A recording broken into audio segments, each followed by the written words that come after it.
Technique number 8 in the first round Kenpo Karate for Christ is gathering of the snakes.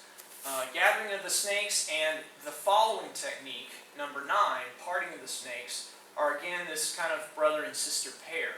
The attacks are very similar. In both cases you have someone behind you again doing that push. A lot like we saw in Crouching Tiger. They push, you lose your balance in Crouching Tiger and fall forward. But in this case, we don't have time to lose our balance because there's someone in front of us also. This is a two-man attack. So as one person double pushes behind you, in both cases, for both techniques, gathering the snakes and parting of the snakes, they're going to shove you into the person in front of you who is doing a step-through punch. For gathering of the snakes, it's a left punch.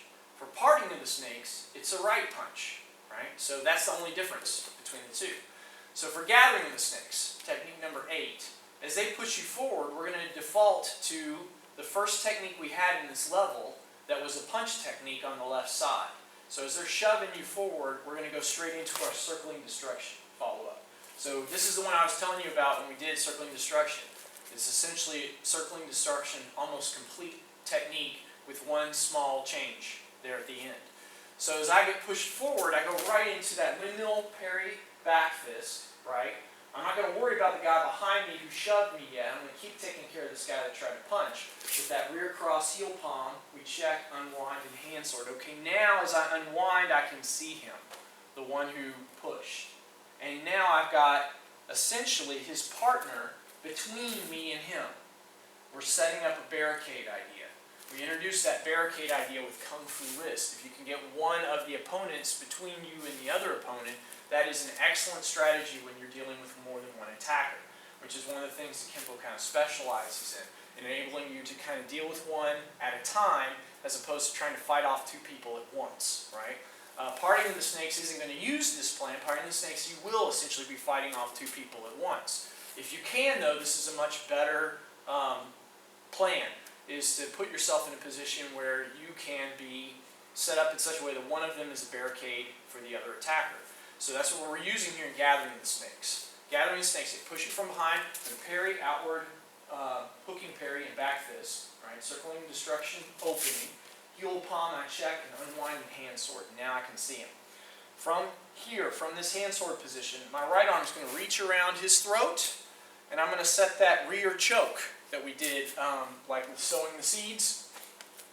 And I'm just going to put him in that rear naked choke and hold him there as a shield, body shield. And as he starts to go limp, I'll full cover out and let him drop as I drop back to 12 o'clock. And I won't worry about attacking his other partner in that case. Right? It's a show of force to stop the situation, which is another option. You've got two guys attacking you, you don't want to have to fight both at the same time. A big, strong show of force against one of the two, then the other one may, very well decide, okay, he's bitten off more than he can chew by attacking you in the first place. So that's what we want here. We want a show of force. And we're going to use the unlucky person who attempted the punch to be our barricade and our guinea pig for that show of force. So left punch comes in, we inward parry, outward parry, and back fist to the rib, to the stomach here, abdomen here. Heel palm up the face, unwind with that hand sword, just like circling destruction, and then immediately reach over and set this choke.